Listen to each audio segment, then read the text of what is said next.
এই তো দর্শক, আশা করি ভালো আছেন সবাই। আমিও ভালো আছি। আমি আছি আপনাদের সামনে যে আমির, আর আমার সাথে আছেন আর যে আবির। অবশ্যই আজকে সুন্দর একটি গল্প নিয়ে হাজির হলাম। দুই বন্ধু একসাথে প্রতিদিন রাত্রি তো হাঁটাউটা করি, একসাথে আড্ডা দিই, অনেক কিছুই করি আমরা। তখন ভাবি রাত্রে অনেক সময় মুড়ি খাই, আমরা যা ভাবি সেটাই খাই আর কি।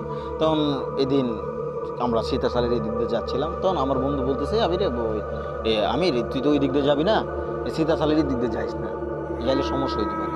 তখন আমি ওরে বললাম কি, দেখ ওই দিক দিয়ে না যাইলে তোর রাস্তা তোর কোনো দিক দিয়ে নাই, ওই দিক দিয়ে যাইতেই হবে আমাদের। তখন আবিরে বলতেছে, না বন্ধু ওই দিক দিয়ে যাওয়া যাবে না, কিন্তু গেলে বুঝি অনেক সমস্যা হয়, আব্বু আম্মুর কাছে শুনছি ওই দিক দিয়ে ভালো না। কেরে সীতাশালে তো ভালো মানুষ তা যায় না, এই মরা টরা পুরাই ওই দিক দিয়ে গেলে সমস্যা হয়। এ হঠাৎ করে তো বললাম এই আধা সন্ধ্যাবেলা কি হইতে পারে। তখন তো আমরা সন্ধ্যাবেলা রাত্রি ওই দিক দিয়ে, মানে সন্ধ্যাবেলা এবারে প্রচুর পরিমাণ রাত্রের মতো লাগে এই দিক দিয়ে, তখন মানুষ চলাচলতে করে না, এই রাস্তাটা এমনিতেই ইয়া হয়ে থাকে। তখন আবিরের বলতেছে কি, কয় বন্ধু আমির তুই দিক দিয়ে যাইস না, কে সমস্যা, তুই তো রামগো এলাকাতে আসিস না, কোনো সময় যাস না। না বন্ধু তুই দিক দিয়ে যাইস না। তারা কি করবো, ঠিক আছে যে অন্য দিক দিয়ে তো যাওয়ার কোনো রাস্তা দেখতেছি না। তখন ওর এলো ওই দিক দিয়ে যাইতেছি, যাওয়ার পর সীতাশালের সামনে গেলাম, যাওয়ার পরে ওই দিক থেকে মানে কোনো কিছু হয় না। তখন ওই যে আমরা মরিচ ক্ষেত ছিল ওইদিকে, ওই দিক থেকে কিছু মরিচ নিয়ে আসলাম। আমরা আবার ওই যে মরিচ টুরিচ পাকামো খামো। তখন ওরে আরো দুইটা বন্ধু বুঝে আসবে, তারার জন্য আমরা ওয়েট করতেছি, আসে না। তখন মানে দেখলাম মানে কি জানি একটি মানে বাতাস, হালকা গরম বাতাসটা মানে বয়ে গিয়েছিল। তখন মানে আমার কাছে জানি কেমন একটা লাগলো, মানে যে গেলাম কিরে বন্ধু বাতাসটা হঠাৎ করে গরম লাগলো না। তখন হ্যাঁ আমার কইতাছে, না আমার তো গায়ে লাগছে না। তখন ওই আমার কইতাছে, কত ওর গায়ে লাগছে না, তো আমার গায়ে লাগলো, বাতাস গরম লাগতেছে। তখন আমি আচ্ছা দেখ কোনো কিছু চিন্তা করলাম না, তখন বইয়া রইলাম, মুড়ি টুড়ি পেঁয়াজ টেয়াজ বলতেছি। বলার পর আমি একটু প্রস্তাব করবার গেছি একলা। তখন তো গিয়া দেখি ভাই ও অবস্থা, আমার সারা রুম তখন খাড়া হয়ে যেতেছে। দেখা তো পুরা মাথা নষ্ট, বিশাল বড় চোখ, দুইটা চোখ আমার দিকে যেমন আগুনের মতো লাল, মানে আমার দিকে আগে আসতেছে। আমি তো ভাবতেছি আজকে আমার শেষ করে হালাই বই দিয়ে হয়।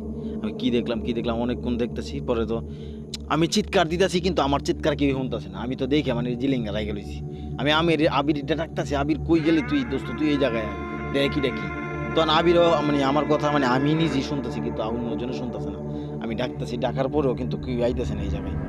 আমি তো কি করবো চিন্তা ভাবনা করতেছি। চিন্তা ভাবনা করার পর ইয়া করে দেখলাম মানে এখন কি করা যাব। তখন তো রাত্রের অনেক 8টা না 9টা বাজে গেছে। আমি এই জায়গায় তীরভাবে দাঁড়ায় রইলাম। তখন একটা কালো একটা কাপড় মানে আমার চোখের সামনে দিয়ে গেল। তখন আর আমি আর কোনো কিছু দেখি নাই। তখন আমি দপাস করে মাটিতে পড়ে যাই। পড়ে যাওয়ার 2-3 মিনিট পর আমার একটু উঠাইছে আর কি, আমি জানি কই আসি। তখন দেখলাম আমি সীতাশালের বারান্দার মাঝে পইরা রইলাম। তখন আবিরও দিই না, আরও যে 3-4 জন আছি না ওরও আমি দেখতেছি না। তখন তো আরও খটখা রেগে গেছে, আরও ভয় লাগতেছে। আমি কইলাম এটা কার ঘর, কি আসো বিষয়, আমি তো কোনো সময় জায়গায় আই নাই। আমি তো ভাবছি এটা ঘর। পরে কি করবো, পরে সামনে আগামু, এমনি দিয়ে টিপি করে বৃষ্টি পড়তেছে। কিরা আমি ভাবলাম কি যেহেতু বর্ষাকাল, বৃষ্টি তো আইতেই পারে। তখন টপ করে বৃষ্টি পড়তেছে। তখন আমি ভাবলাম কি, আচ্ছা দেখ যেহেতু বৃষ্টি পড়তেছে এনে 2 মিনিট ধারাই। তখন আমি আবার ওই ঘরের ভিতরে গেলাম, আবার বৃষ্টি শেষ। আবার যখন বাইরে আমি পাও রাখলাম, তখন আবার বৃষ্টি পড়তেছে। তখন তো আমি চিন্তা ভাবনা মানে পুরাই মানে হতাশার মাঝে পড়ে গেছি। তখন আমার পকেটের মাঝে মোবাইল বার করলাম, মোবাইলেতে টর্চ দিতেছি, কিন্তু টর্চ লাইট ধরতেছে না। তখন তো মাথা পুরা চিন্তা করতেছি কি কেমনে কি ব্যাপার, কি কই আইলাম, এনে আবার আলো ধরে না, মেঘাইতেছে, বাইরে গেলে আবার সমস্যা হইতেছে। আবিরে ফোন দিই, ফোনও ঢুকতেছে না। তখন এক পর্যায়ে কি করলাম, না বৃষ্টি আইলে হোক, আমি মোবাইল টোবাইল ভিজুক, আমি বাইরে যাবো। তখন আমি বাইরেতে যাবো, এই মুহূর্তে আমার পাও জানি কেটা জানি খেরতামটা ধরে রাখছি। সীতাশালের ওই দিকটা মানে পাও মানে হাত, বিশাল বড় হাত, বিশাল বড় বড় মুখ, আমার পায়ে চাপতে ধরে রাখছে। আমি কোনো রকমে ছুটতাম পারতাছি না, মানে আমি এমন ভাবি মানে আমার ভিতরের সবগুলা শুকায় গেছে। তারপর চিন্তা ভাবনা না কইরা কোনো মতে ফার্সাফার্সি করলাম, করার পর আমার মাথায় জানি কি একটা বুদ্ধি এলো। আমার পর আমি সূরা পড়লাম। সূরা পড়ার পর আমার হাতটা ছাইরা দিছি। ছাইরা দেওয়ার পর কাব্বায়া কুব্বা আমি একটু সামনে আইলাম, আয়ার পর দুরুসায় পড়ে গেলাম সামনে। এই জায়গায় একটা ড্রেন গেল, ওই যে সীতাশালের এই দিকটা মরা পুরাইতো, ওই দিক দিয়ে আপনার ড্রেন দিয়ে পানি দেয়, পানি দিলে মানে সীতাশালের যে কয়লাগুলো আছে সবগুলো ড্রেনের ভিতরে চলে যায়। তখন আমি ওই দিকটা গেলাম, যাওয়ার পর আমি ওই দিক দিয়ে ধপস করে বেড়ে গেলাম। তখন সবাই আমার খুঁজতে লাগলো, সবাই খুঁজতেছে আমার, ওই দিক দিয়ে লাইট বেরিয়েছে, বাইরে দেখে কি হ্যাঁ আমাদের এলাকায় আইলো নতুন পোলা, ওই দিক দিয়ে কিছু চিনে না, কই লয়ে গেছে সরে আড্ডা উড্ডা দিয়ে অনেক লেগে। তে আবিরের বাপে বকাচকা করতেছে ওরে, আর বাপ মায় অনেক গালাগালি দিছে ওরে। দেওয়ার পর আমার দেখে বুঝি সীতাশালের সামনে যে ডেনটা আছে না, ওই সাইডে আমি পইরা লইলাম। মানে ওই দিক দিয়ে বৃষ্টি নাই, তারপর মানে আমি ওই দিক দিয়ে পইরা লইলাম। আমার পায়ের মাঝে 5টা আঙ্গুলের দাগ বিশাল বড়, মানে এমনভাবে কালা হয়েছে মানে বলার মতো না। তখন আবিরের মা তো দেখা বুঝা রয়েছে না কি ওরে তো ইয়া দিচ্ছে। ওই দিকতে তো এই এখানে তো আবার কালী থাকে, কালী ভূত থাকে, ওই ওরে তো ওই ভূতে দিকে হালিয়েছে। তখন তো মানে সবাই তো গায়ে রুম ভিজার দা খাড়া দিয়ে ওইটা পড়ছে। উঠোনের পর সবাই আমার দৌড়াদৌড়ি করে বাড়িতে নেওয়ার পর গোসল টোসল করাইছে। এদিন রাত্রে আমার কোনো কিছু খাওয়াইনি, এদিন সারা রাত্র আমার আস্তে আস্তে সারা শরীর ব্যথা করতেছে, এমনভাবে জ্বর আইসছে মানে বলার মতো না। 1 সপ্তাহ বড় আমার জ্বর, কিন্তু ওরা বাড়িতে রাখছে। ওরা আমার আম্মু ফোন দিতেছে আবিরের মার কাছে।